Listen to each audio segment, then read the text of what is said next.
semen is of an extraordinary level of potency. You are using it to spill it on the JNU bed sheets, okay? If that's how you're using it, well, that's your compulsion. We have a biology, we cannot put it under the carpet, it's there. Body has its needs, as there is physical hunger, so there is sexuality, but to what extent is your choice. So in the yogic culture, this is called as virya. It is one of the most potent things. Obviously, it has a potency if you know how to explore.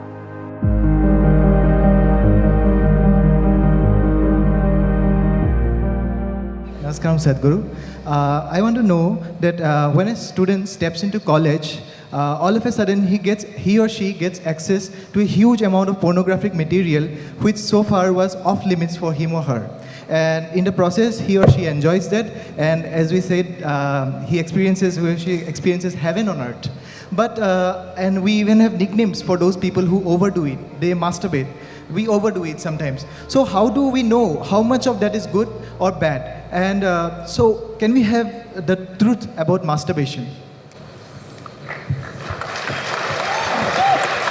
Oh, looks like a popular question, eh?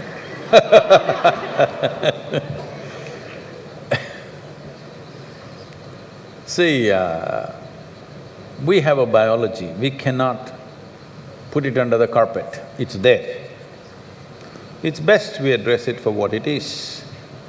But right now the problem in the world is, because certain religious institutions in the world took this attitude that the very biology of the human being is wrong, because of this, culture started hiding it under the carpet. Well, in this culture we never had it, but after the British came and left, we became more prudish than the British. But before that, if you look at our temples, all the outside temple art is all pornographic, if that's what you want to call it. But we don't call it pornographic, we are only talking about the various dimensions of human biology. Because we don't see it as wrong, but we see it as the periphery of life. If you stay there only, you will stay on the physical dimension forever, you will not explore anything else. So in the temple, always it's the periphery. You are supposed to look at that and understand it's the periphery of life and try to make an attempt to go deeper, but at the same time not to be in denial of it. Not to glorify it or not to be in denial of it is the most important thing. But in your college, watching these things on the whatever, your internet or whatever, people tell me that… somebody told me, I don't know if these percentages are correct. When I was asking, what is the content? I was trying to understand the internet and its content, what is the real content on the internet? They're telling me, you should know, they're telling me 70% of the content on the internet is pornography. Is it so? Is it so? You must be the expert.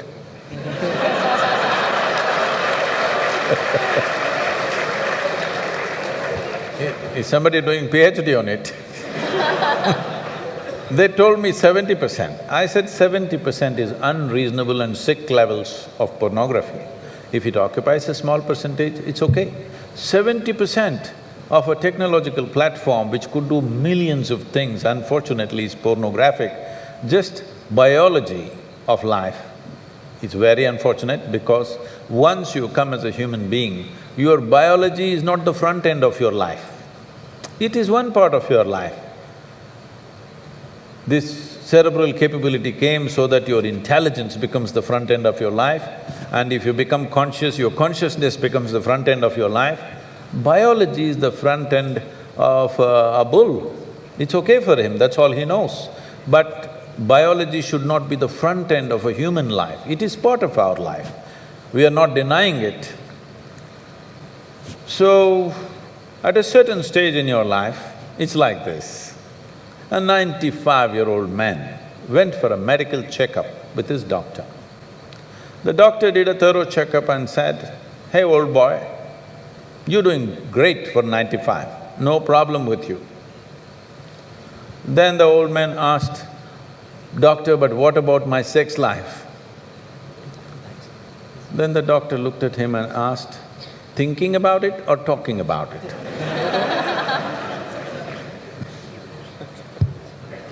So at different stages of life, there are some times you only think about it and talk about it, there are some times you indulge in it. These are passing phases of life. How much of it is needed for you, you are the best judge. But at the same time, you came here not to explore your biology. At least you should have gone to MSc in biology. You shouldn't be wasting your time in a technological institute exploring biology. Does it mean to say you don't have biology, you don't have biological needs? You have, it's fine, but it must be on the periphery. It should not become the core of your life because it will reduce you in the sense. A creature which was purely biological evolved into a place which has an intelligence of its own beyond its biology. See, animal intelligence works for its biology alone. How to get its food, how to get its mate, this is all its entire life is. If human intelligence also functions like that, you are bellying the evolutionary process. You are seeing how to go back, take the evolutionary process backward, not necessary. This does not mean you do not have a body has its needs, as there is physical hunger, so there is sexuality. You have to address it in some way. But to what extent is your choice, but definitely it should not be the front end of your life because you're rolling back evolutionary scheme of putting your intelligence and consciousness in the front. Instead of that, you're putting your biology in the front.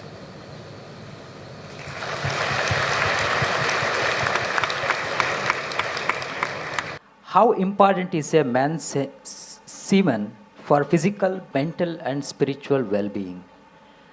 Can wasting our semen damage us spiritually? Well, you know, semen is the basis of your physical existence, whether you're a man or a woman. You have come into existence because that is 50% of the ingredient, yes? Well, we have skin, we have epithelial cells, we have hair, we have many other aspects of body, you know, heart, liver, kidney, so many things. All these cells are of a certain potency in their own way. But semen is of an extraordinary level of potency, it can create a whole new life.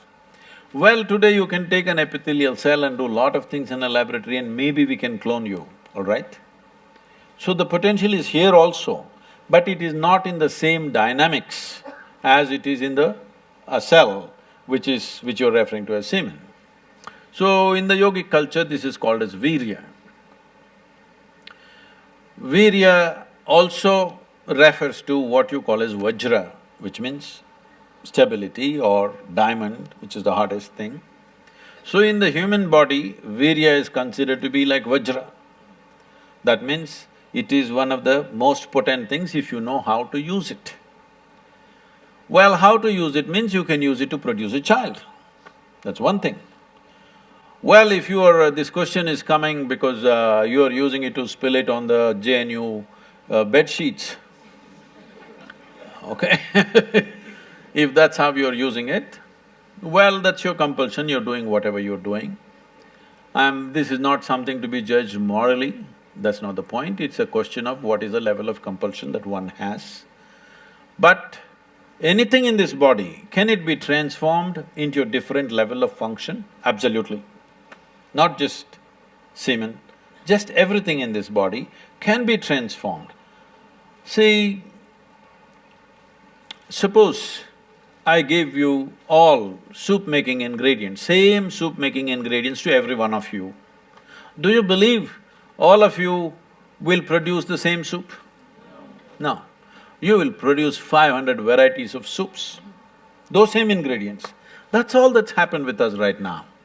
All of us are fundamentally same ingredients, but see how different each one of us are. Different soups.